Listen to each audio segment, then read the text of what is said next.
we are doing numericals for NEET examinations, and our today's topic is modern physics. We have taken 2015 questions which were asked by different boards in medical examinations, and in modern physics consists of photoelectric effect, then nuclei, atoms. Therefore, it is a very popular and a very large contents, and you will find many questions in that.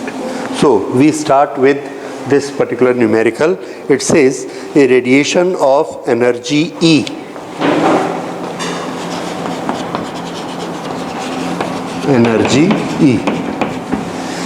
okay, falls normally on a perfectly reflecting surface.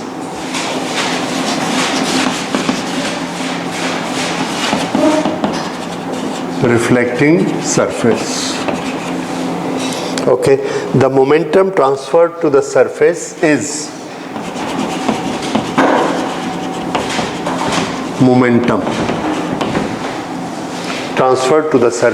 और इसके ये जो 4 answers हैं उनको देखिए, इस 4 answers में क्या क्या इन्वॉल्वमेंट है. The momentum is equal to E और उसके साथ एक और क्वांटिटी है c.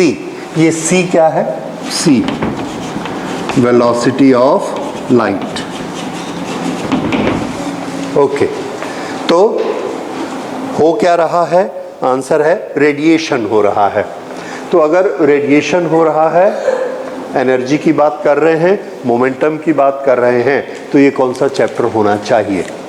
रेडिएशन में एनर्जी, रेडिएशन का मोमेंटम, ये सब हम पढ़ते हैं फोटोन थ्योरी में, और इसके लिए हमारे पास रिलेशंस हैं. क्या क्या रिलेशंस है देखिए. तो आंसर है energy, velocity, how they are related to each other. जैसे ही हम एनर्जी की बात करते हैं और रेडिएशन की बात करते हैं, जो फॉर्मूला हमारे दिमाग में आता है, that is energy is equal to H nu. Energy is equal to H nu. Nu is what? Frequency. पर यहाँ पर हम रिलेशन C से रखना चाहते हैं, तो इसको हम क्या लिख सकते हैं? फ्रीक्वेंसी को, that is velocity of light divided by wavelength. ठीक है, ओके, लिख सकते हैं. अब उसके बाद रिलेशन हमको आंसर किसका चाहिए? मोमेंटम का. तो क्या हम मोमेंटम का भी ऐसा ही फॉर्मूला जानते हैं? आंसर है यस, मोमेंटम का भी फॉर्मूला जानते हैं. मोमेंटम होता क्या है? तो आंसर है momentum is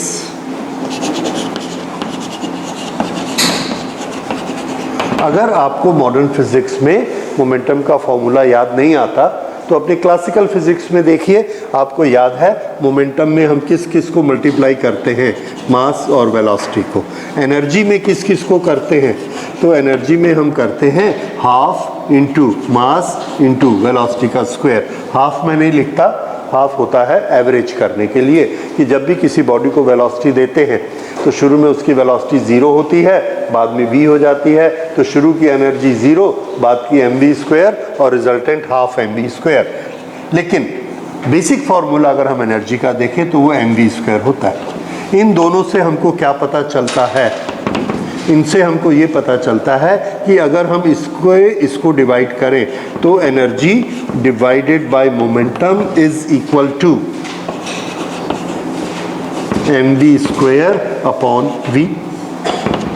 this is cancelled और ये क्या बचा? v. तो p किसके बराबर हुआ? This leads to p is equal to energy upon velocity.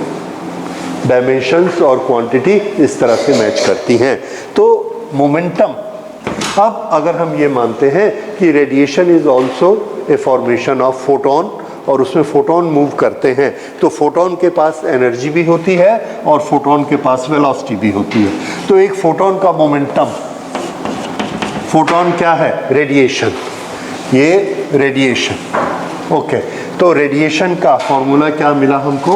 Energy upon velocity, और फोटोन की वेलोसिटी फ्री स्पेस में c.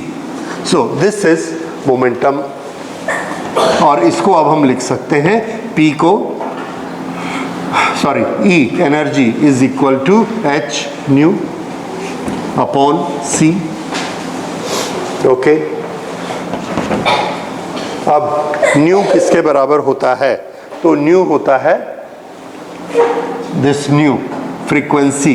We know that C is equal to frequency into C is equal to frequency multiplied by wavelength. तो frequency is C upon lambda. So this we can write as C upon lambda. Okay, तो वैसे करेंगे तो C cancel हो जाएगा। लेकिन हम क्या चाहते हैं कि मोमेंटम में हमको क्या दिया गया है? Momentum transfer to the surface, energy और C, ये दोनों हमको आंसर में चाहिए। तो हम इसको चुनते हैं, इसको नहीं। क्यों? क्योंकि आंसर में उन्होंने एनर्जी और C इन दोनों के लिए पूछा है। Okay, so P is equal to E upon C, ये हमको पता है। अब इसके बाद ओके, अब इससे अगली चीज, इसमें हम देखते हैं हमारे पास एक आंसर E अपॉन C है। यही अगर आप आंसर देते हैं so there is a mistake और दैट विल बी रॉन्ग। क्यों? क्योंकि इस शब्द का आपने कॉग्निजेंस नहीं लिया है, इसको नहीं सोचा है। जब भी कोई चीज़ में रिफ्लेक्शन होता है तो उसका मोमेंटम किस तरह से इफेक्ट होता है। देखिए, ये एक सरफेस है, ये एक बॉल इस पर आ रही है जिसका मास m है, इसकी वेलोसिटी v है। तो यहाँ पहुंचकर अगर ये यहाँ रुक गई, स्टॉप, तो फाइनल वेलोसिटी कितनी होगी? 0। तो चेंज इन मोमेंटम कितना होगा? यहाँ टकराई, टकराने के जस्ट पहले मोमेंटम कितना था? mv। टकराने के बाद mv की वैल्यू क्या हो गई? 0। तो चेंज कितना हुआ? आंसर है mv। ठीक है। लेकिन अगर यही बॉल यहाँ पर ऐसे गिरी, यहाँ मोमेंटम है mv और ये ऐसे रिफ्लेक्ट हुआ, तो ये वेलोसिटी है -v। तो जब ये -v वेलोसिटी से ऐसे रिफ्लेक्ट होगी तो इसका मोमेंटम कितना हो जाएगा? -mv। अब आप ये देखिए, जब ये नीचे आ रही थी तो mv, वापस गई तो -mv। What is the difference? Difference और चेंज, डिफरेंस और चेंज कितना हुआ? Initial velocity, initial momentum minus final momentum और फाइनल माइनस इनिशियल। तो इसमें हम क्या करते हैं? mv minus final minus mv। Initial कितनी? mv। फाइनल कितनी? टकराने के जस्ट बाद -mv। यहाँ पर इनिशियल फाइनल मत ढूंढिए, इंसिडेंट यहाँ हो रहा है, यहाँ टकराई वापस गई। वैसे ही रेडिएशन आया और मिरर से टकराया और रिफ्लेक्ट हो गया। तो जब ये टकराता है उस समय इसका मोमेंटम कितना होता है? E upon C। और जब ये रिफ्लेक्ट होता है तो उस समय कितना होता है? Reflecting momentum. उल्टी डायरेक्शन -E अपॉन C, ये सीधी डायरेक्शन में E अपॉन C। ये कब है? जब रेडिएशन स्ट्राइक करेगा। ये कब है? जब रेडिएशन रिफ्लेक्ट होगा। Then what is the difference? इसमें क्वेश्चन में लैंग्वेज देखिए, हमसे क्या पूछा गया है? The momentum transfer to the surface. कितना मोमेंटम ट्रांसफर होगा? जो मोमेंटम का डिफरेंस होगा। तो ट्रांसफर्ड शब्द से हमने क्या इन्फरेंस लिया, क्या निकाला कि ट्रांसफर्ड मतलब व्हाट? Difference of momentum. इतना मोमेंटम उसको ट्रांसफर हुआ और ये कितना हो गया? E upon C minus E upon C। ये फाइनल और ये इनिशियल, दोनों का difference this is 2E upon C। So this is momentum transferred. तो इसमें आप देख रहे हैं 2E अपॉन C। क्या कोई ऑप्शन है? Yes, this is option number B। So we get the right answer as option B। Okay, Now we go to the next question. Please see this question. A certain metallic surface is illuminated with monochromatic light of wavelength lambda. The stopping potential for photoelectric current for this light is 3 volt. Stopping potential को हम ऐसे लिख लेते हैं, potential for stopping. ये इन्होंने कितने दिया है? 3V0. Okay, for lambda. यहाँ मैं लिख लेता हूँ. इस लैम्डा के लिए Vs की वैल्यू कितनी है? 3V0. ओके, अब हाँ, इसके बाद देखिए लिखा है if the same surface is illuminated. Surface हमने वही रखी है लेकिन लाइट बदल दी. Illuminated with a light of wavelength 2 lambda. ये दूसरा केस शुरू हो गया. तो ये पहला केस था 1 और सेकंड केस में हमने वेवलेंथ कितनी ली? That wavelength is 2 lambda. The stopping potential is V0. अब स्टॉपिंग पोटेंशियल हमें सिर्फ लगता है V0. ठीक है, ये हमारी इंफॉर्मेशन है. उसके बाद the threshold wavelength for this surface in photo electric effect. Threshold wavelength, तो ये हमें निकालना है lambda naught. This is threshold wavelength. ये हमको फाइंड आउट करनी है.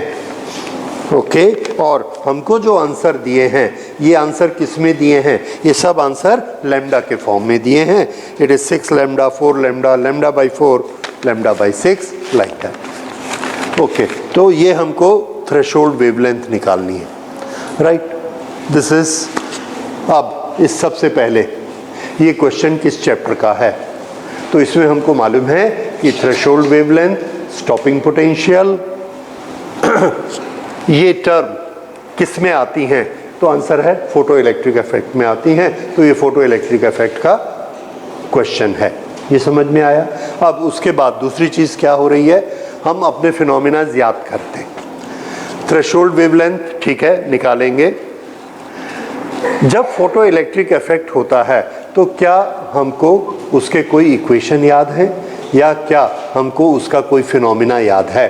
तो फोटो इलेक्ट्रिक इफेक्ट का एक मास्टर इक्वेशन होता है, Einstein's equation.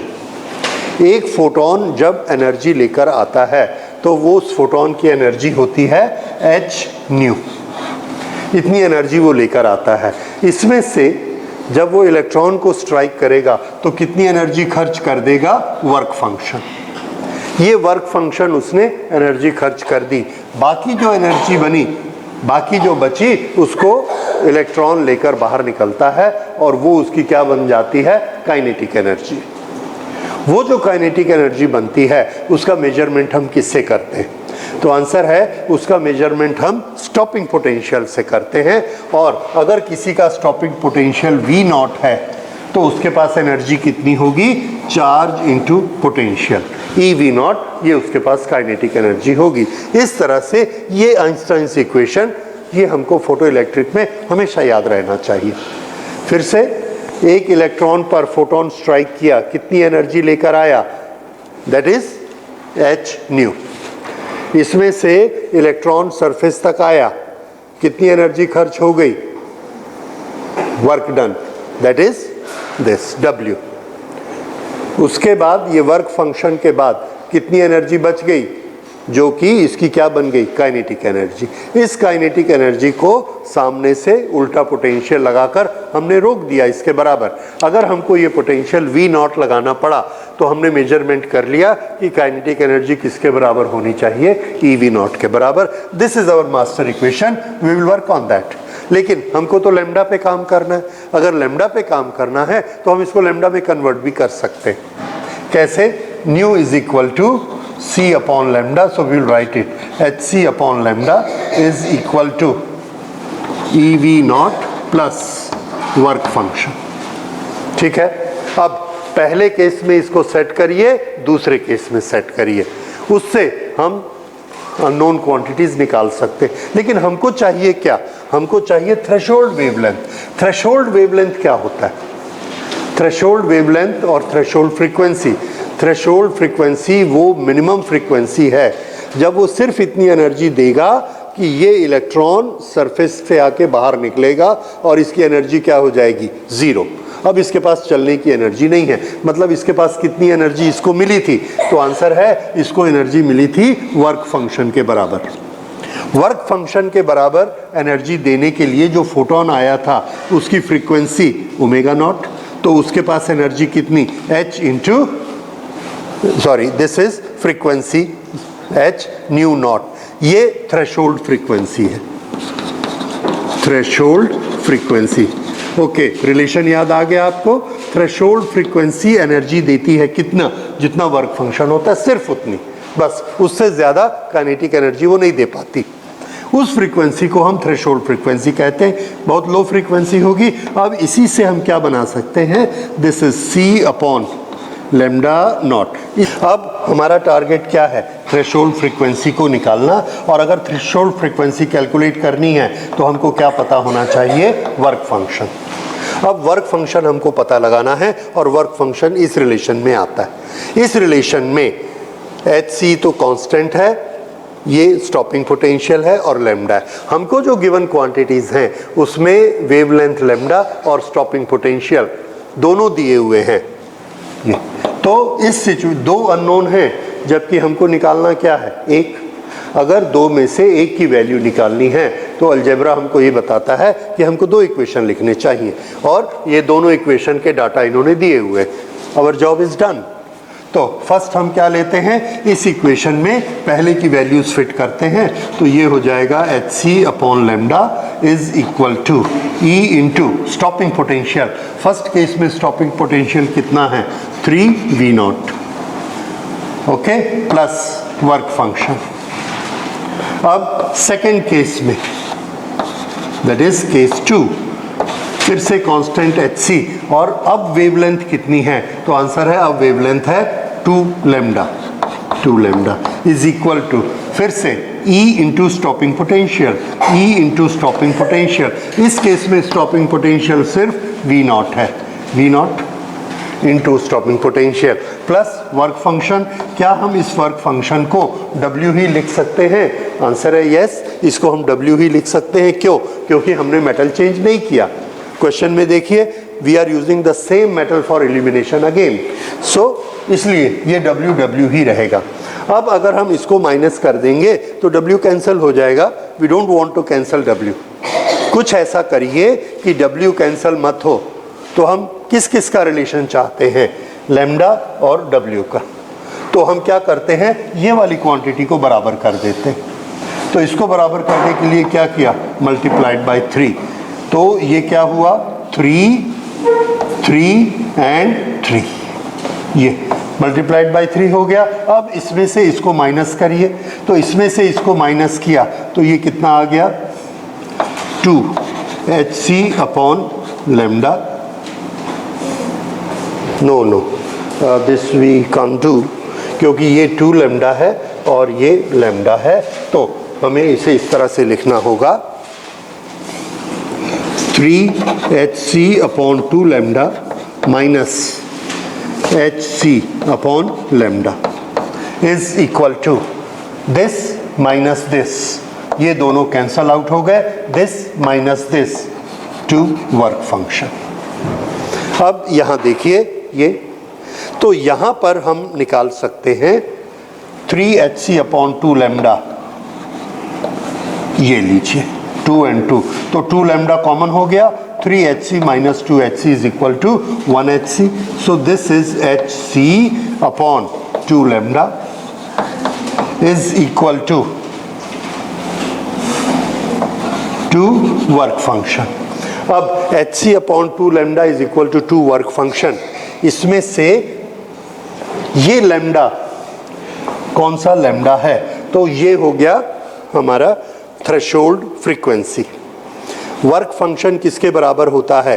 hc upon lambda naught. तो यहाँ से हमने वर्क फंक्शन की वैल्यू निकाली। This work function is equal to ये 2 को इधर ले आइए, hc/4 लैम्डा, ये वर्क फंक्शन आया। और हमको मालूम है कि वर्क फंक्शन किसके बराबर होता है, work function is equal to hc/ threshold wavelength. अब आप देखिए इन दोनों को कंपेयर करो। If you compare the two you will find that threshold frequency is equal to 4 lambda. ये थ्रेशोल्ड फ्रीक्वेंसी की वैल्यू आई। अब आप इस क्वेश्चन के जो आंसर्स दिए हैं उसे देखिए और इसमें आपको मिलेगा थ्रेशोल्ड फ्रीक्वेंसी 4 वैल्यूज दी हैं और इसमें से value number B that is equal to 4 lambda. So our right option is B. फिर से एक बार इसको रिवाइज करके देख लीजिए।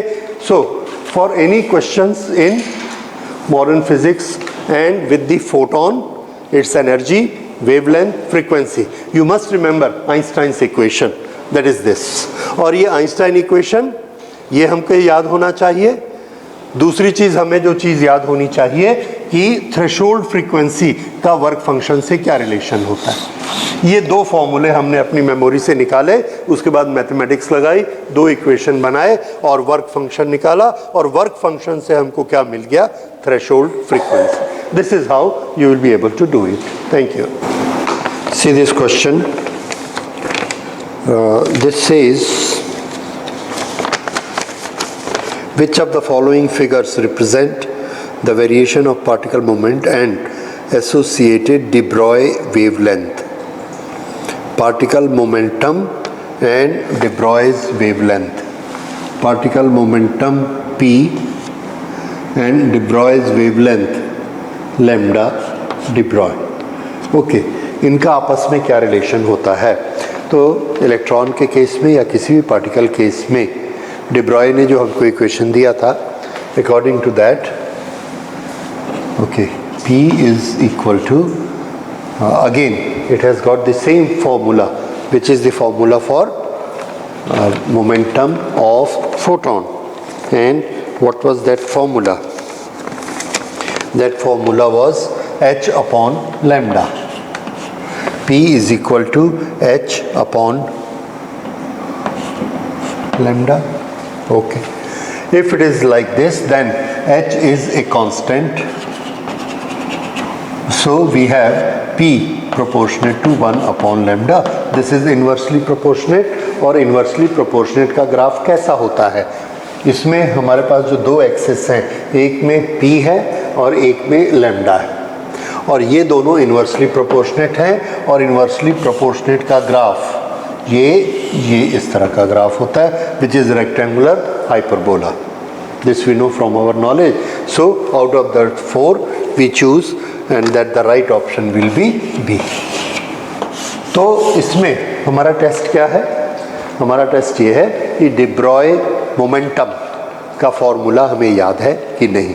So de Broglie's momentum P is equal to h upon lambda, or you can say lambda of an electron or of a material is equal to h upon momentum P, h upon mv। तो इसमें से आप इसे हो सकता है आपको ये फॉर्मेट याद है, ये फॉर्मेट याद है या ये फॉर्मेट याद है, it is one and the same thing, उसे आप ये सॉल्व करेंगे। So we go to the next question. See the next question. This says radius of aluminium is taken to be radius aluminium and radius of titanium 12553 is nearly so much और 4 हमको option दिए हैं। अब इसमें हमें क्या क्या मालूम है, ये जो हमको शुरू में इंफॉर्मेशन दी है that is this aluminium 1327, this is atomic mass and this is atomic number. और हम किस किस क्वांटिटी के बारे में बात कर रहे हैं? हम कर रहे हैं रेडियस के बारे में। तो कौन सा चैप्टर हुआ ये? Okay, so the question is nucleus, then the radius of the nucleus, radius nucleus. तो हम कौन से चैप्टर के लिए डिस्कस कर रहे हैं? न्यूक्लियस। कौन कौन सी दो क्वांटिटी का रिलेशन?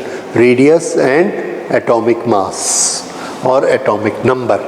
अब याद करिए, क्या इनसे रिलेटेड फॉर्मूला आपको याद आया? और ये फॉर्मूला बड़ा फेमस फॉर्मूला है, that says the radius is proportionate to 1/3 power of atomic mass. ये हम सबको मालूम है। ओके, तो अगर अब इसको एल्युमिनियम के केस में लगाएंगे तो ये क्या होगा? Radius of aluminium is proportionate to mass 27।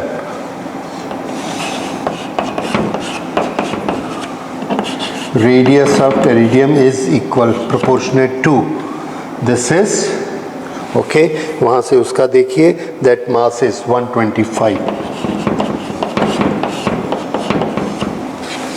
और उसके बाद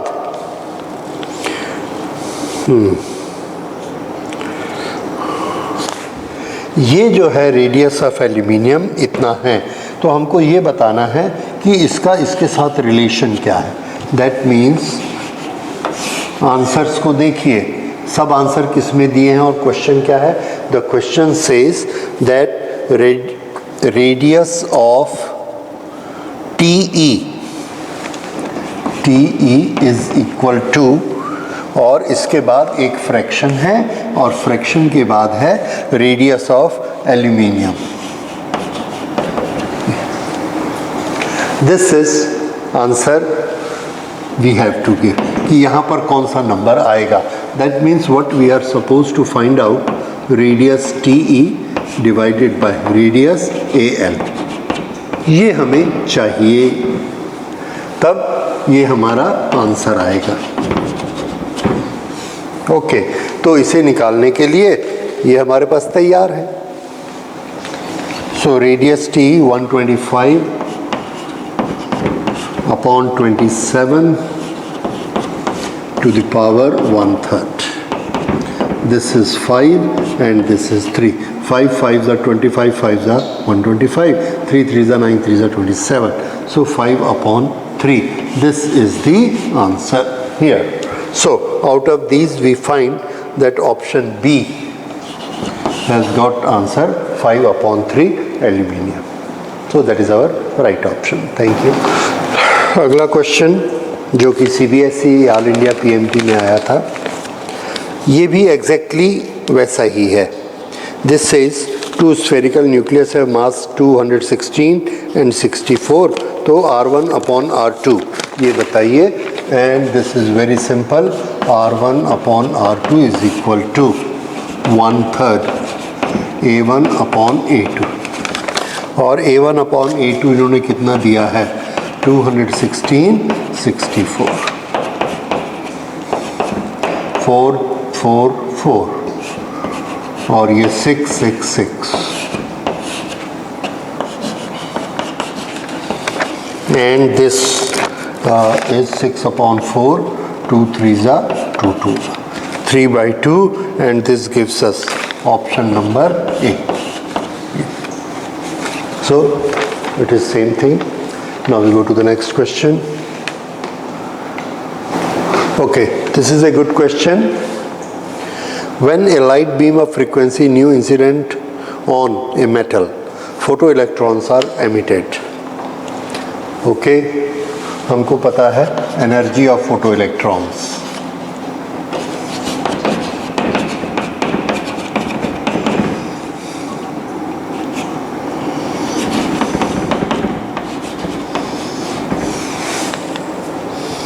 ओके, इफ दीज, ये फोटो इलेक्ट्रॉन्स किसी मेटल पर इंसिडेंट होते हैं, एक मेटल पर ये फोटो इलेक्ट्रॉन्स आए और इसके अंदर से, यहाँ से इलेक्ट्रॉन बाहर आया और आकर मूव करना शुरू कर दिया। ठीक है, तो ये जो इलेक्ट्रॉन बाहर आता है इसको कितनी एनर्जी लगती है? इस एनर्जी को हम क्या कहते हैं? इसको हम कहते हैं work function. So this is work function. उसके बाद ये जो बाकी एनर्जी बचती है ये क्या होती है? इसकी काइनेटिक एनर्जी। और यहाँ पर ये जो एनर्जी लेके आ रहा है वो कितनी है, एच न्यू। तो हमारे पास अब ये आइंस्टाइन इक्वेशन बन गया। फोटोन एच न्यू एनर्जी लेके आया था, उसमें से W खर्च हो गया बॉर्डर को पार करने में, और बाकी जो बची दैट इज काइनेटिक एनर्जी। ये ओके, ये हमारे पास आइंस्टाइन का इक्वेशन है। अब हमारे इस क्वेश्चन में आंसर क्या पूछा गया है, आंसर उन्होंने बोला है उसमें से हमें 3 चीज़ें रिलेट करनी हैं। H nu then the work function of the metal is, work function का एक्सप्रेशन निकालना है, ये रहा वर्क फंक्शन। तो work function is equal to what, h nu minus kinetic energy. ये हमको आंसर में देना है। अब इसमें हम ये देख रहे हैं कि चारों ऑप्शन में एच न्यू तो है, एच न्यू के बाद हमें क्या चाहिए, माइनस। माइनस किस किस में है, तो आंसर है माइनस है ऑप्शन बी और डी, दोनों में है, बी एंड डी।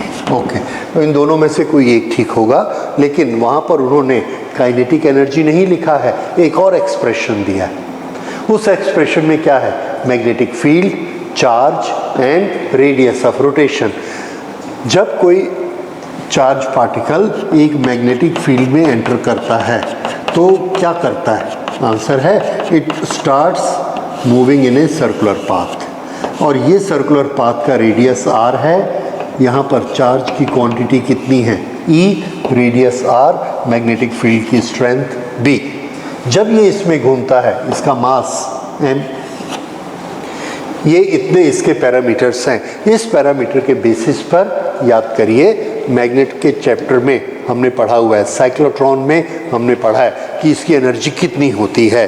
तो इसका एनर्जी का एक्सप्रेशन हमको पता है, that energy expression is B Q R square upon M. ये इसकी काइनेटिक एनर्जी होती है।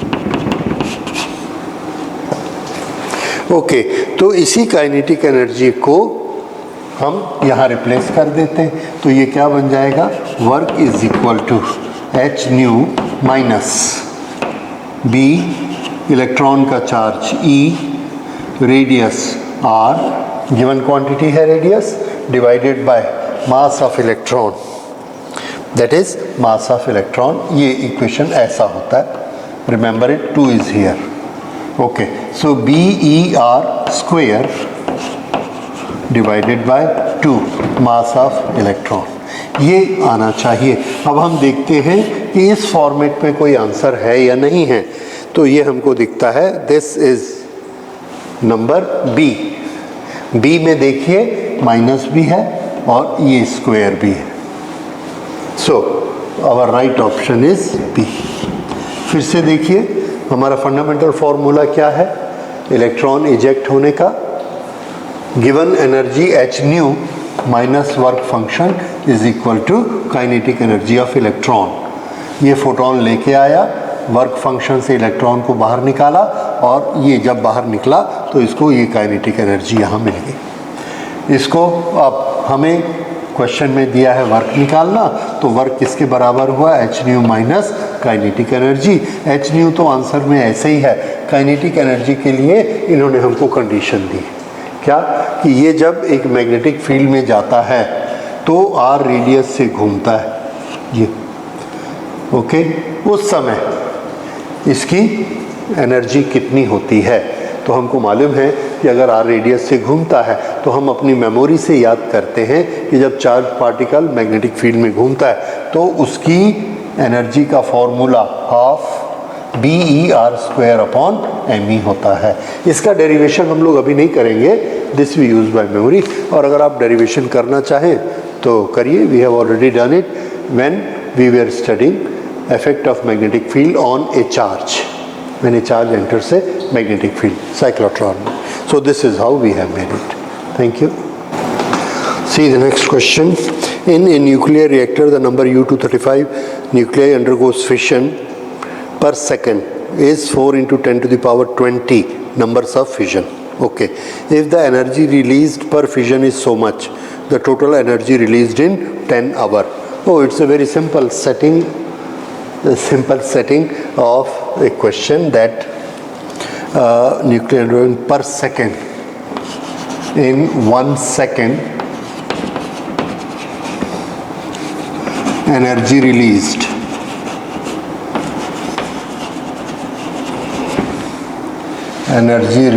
is, okay, how many fissions are there?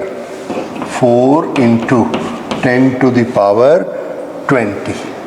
1 second में इतने फिशन होते हैं, तो एनर्जी रिलीज कितनी होती है? तो इन्होंने ये हमको दिया है कि एनर्जी रिलीज्ड पर fission is 250 million electron volt. तो 1 सेकेंड में एनर्जी रिलीज कैसे निकालेंगे? नंबर ऑफ फिशंस मल्टीप्लाइड बाय एक फिशन में जितनी एनर्जी रिलीज हुई, और वो हमने लिखी 250। कितनी दी है? मिलियन। मिलियन के लिए 10 to the power 6 electron volt. Answer किस में दिए हैं? जूल में। तो हमको एनर्जी किस में कन्वर्ट करनी चाहिए? जूल में। अगर हम इसको जूल में एनर्जी को कन्वर्ट करेंगे तो कैसे करते हैं? This is to be multiplied with, और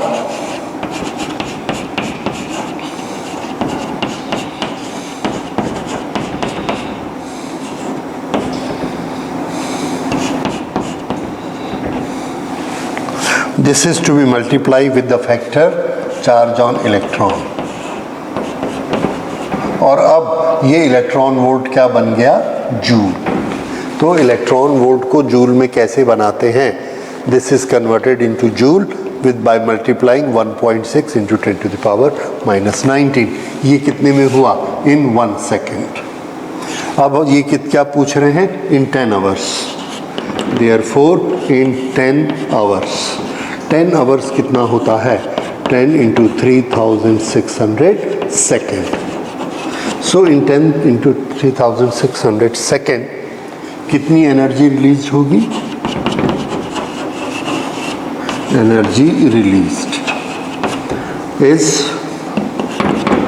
4 into 10 to the power 20 into 250 into 10 to the power 6 into 1.6 into 10 to the power minus 19 into 10 into 3600।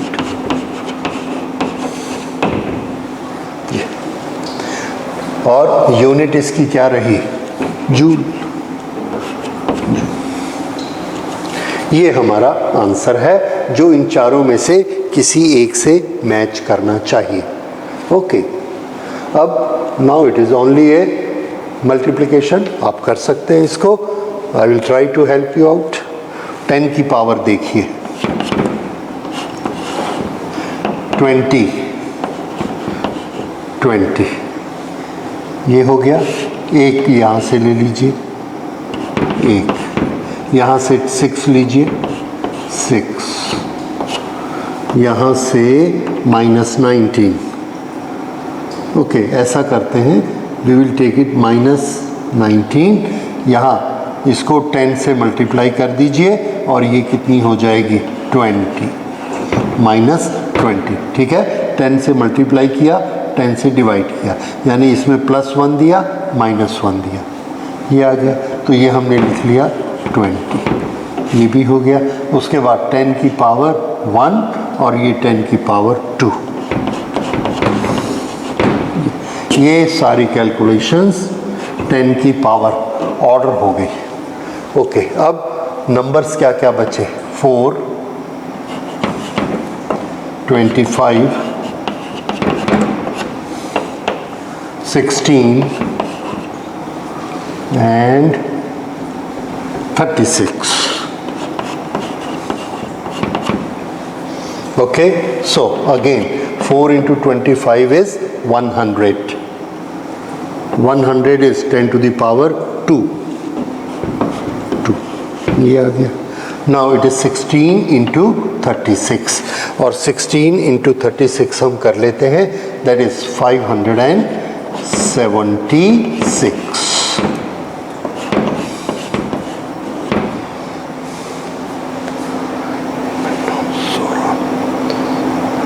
हाँ, right, 10 to the power 6 plus 1 7 8 9 10 11 12.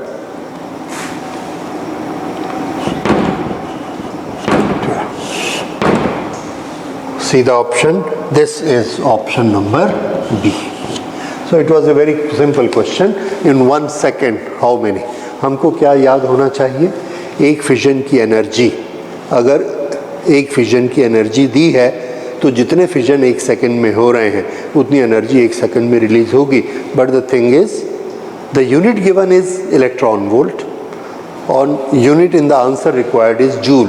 तो इलेक्ट्रॉन वोल्ट टू जूल का conversion ये भी हमको याद होना चाहिए.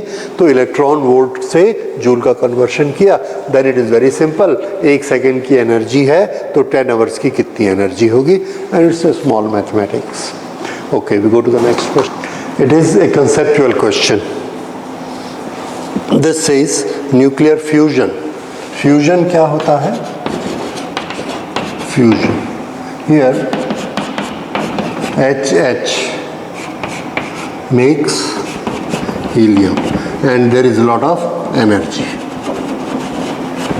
Two nucleus of hydrogen, they fuse together. गर्म होके फ्यूज होते हैं तो उसमें से और ज़्यादा हीट निकलती है and it is converted into helium. ठीक है, तो इसमें अभी इक्वल हमने मास इक्वल नहीं किया है. You can always do that because helium has got equal to 4. Helium का मास 4 होता है. That is not matter of us. Fusion ये होता है. अब ये फ्यूजन कहाँ पर होता है, तो इसके लिए इन्होंने हमको 4 ऑप्शन दिए. इन चारों ऑप्शंस में पूछा है कि फ्यूजन किस में नहीं होता है. Okay, thermo nuclear reactor.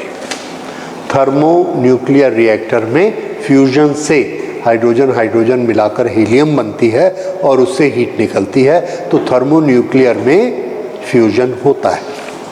दूसरा, हाइड्रोजन बॉम्ब.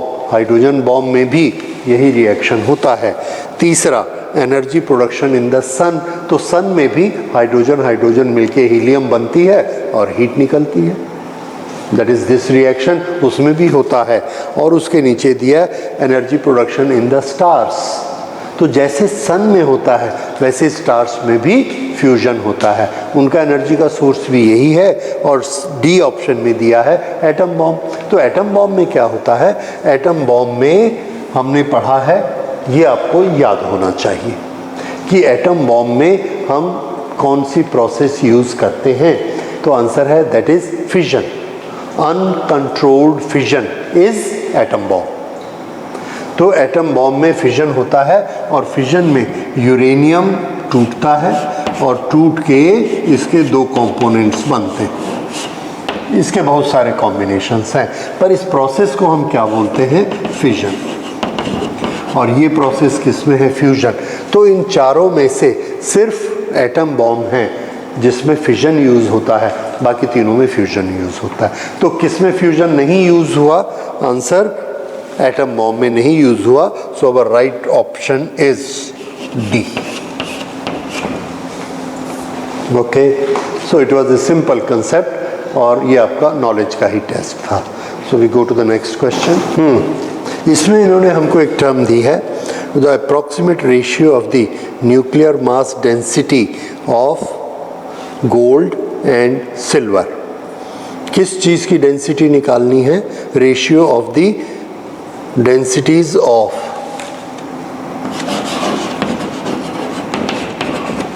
डेंसिटी. क्या, कौन सी डेंसिटी, मास डेंसिटी.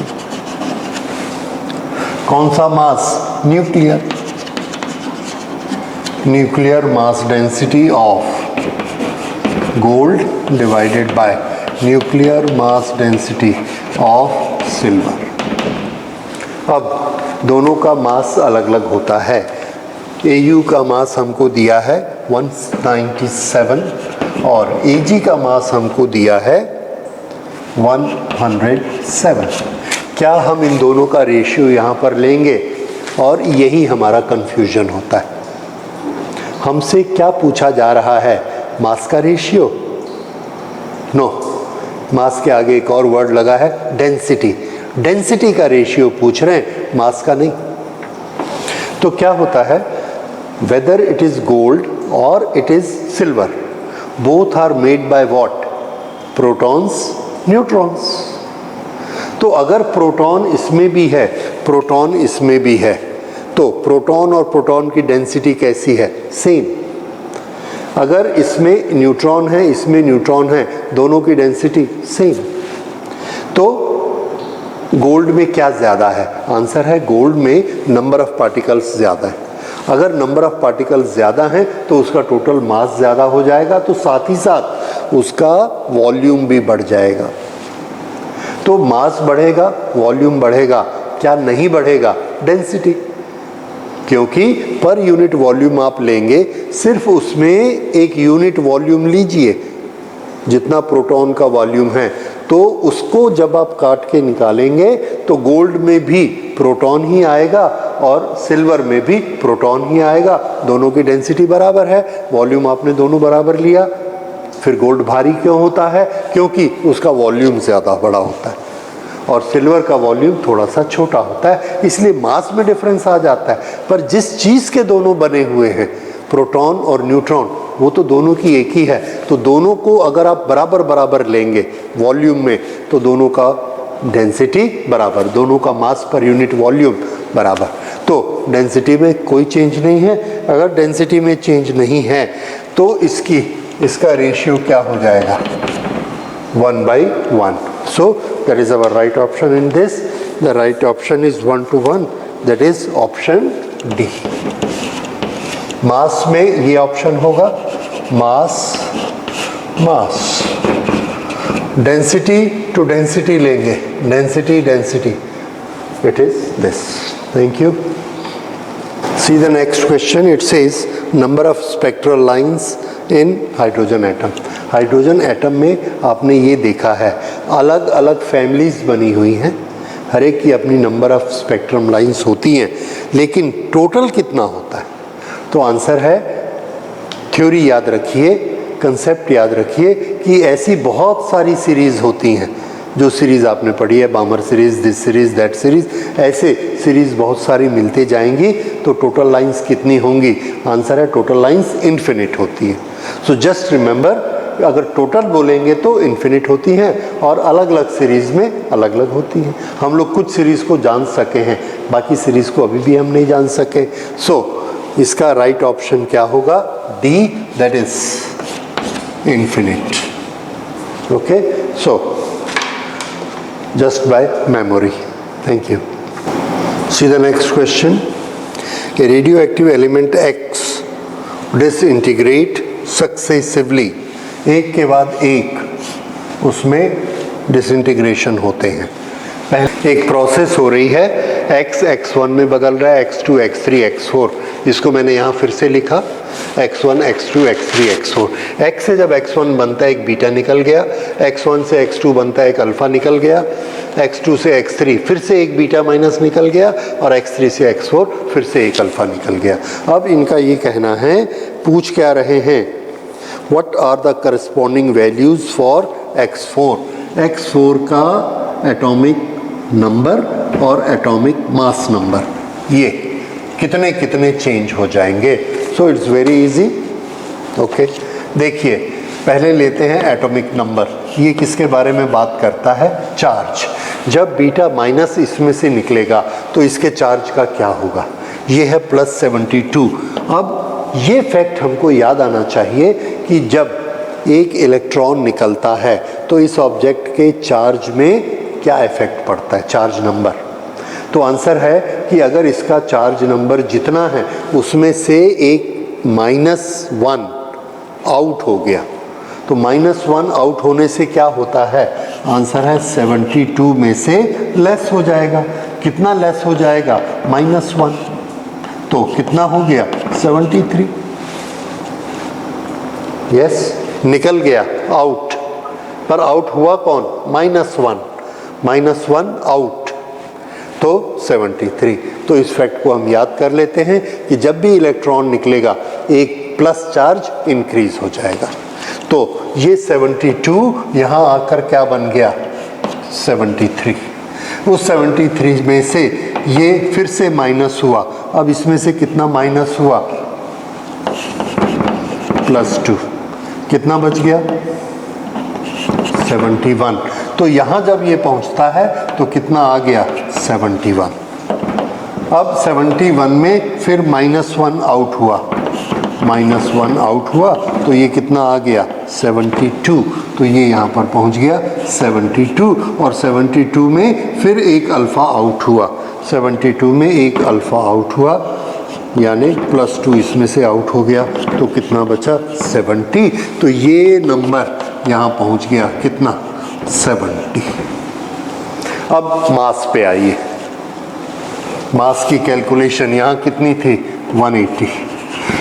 जब बीटा पार्टिकल निकलता है, इलेक्ट्रॉन निकलता है, तो उसका मास नेग्लिजिबल होता है एंड वी नेग्लेक्ट इट। अब चूंकि उसको हम नेग्लेक्ट करते हैं तो दैट इज 0, वो प्लस माइनस कुछ नहीं कर सकता।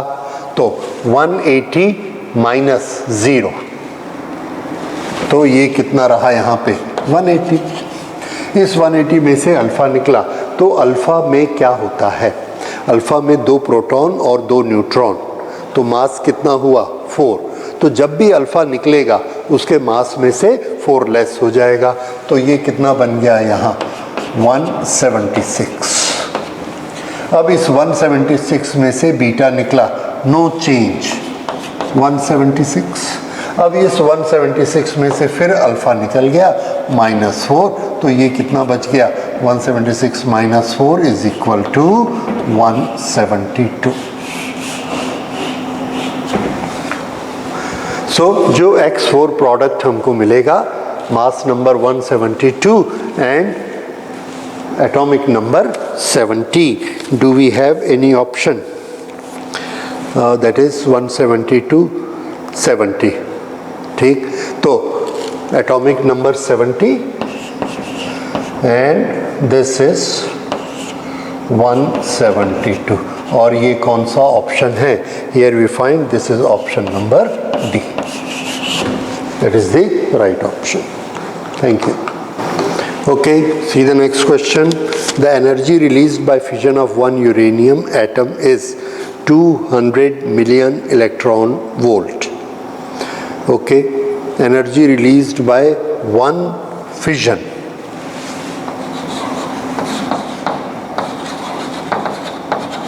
One fission. Energy is equal to 200 million electron volt.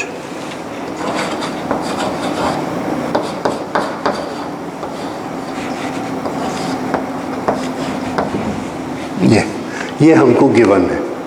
पूछा क्या है, पूछा है द नंबर ऑफ फिजन्स पर सेकेंड रिक्वायर्ड, ये number of fission n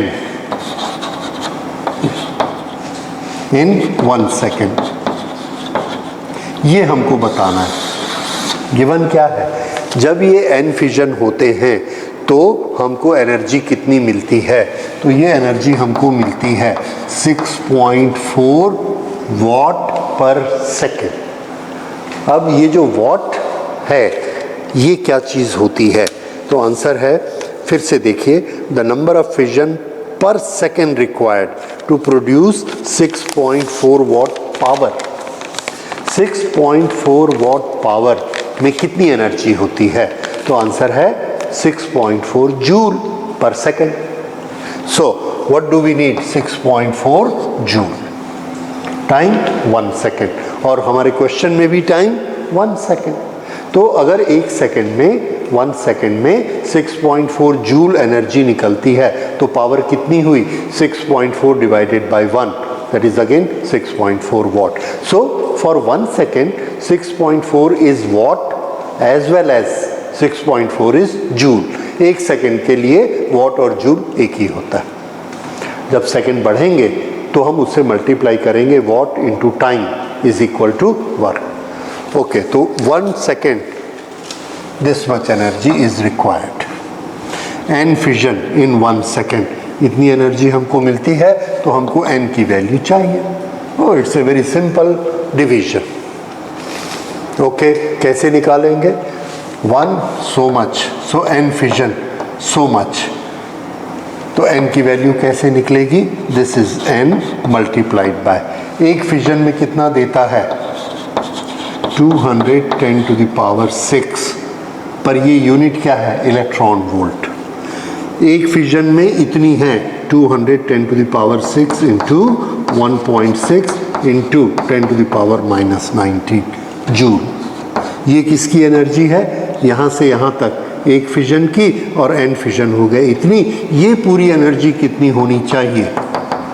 6.4 joule. That's all. आ गया इक्वेशन।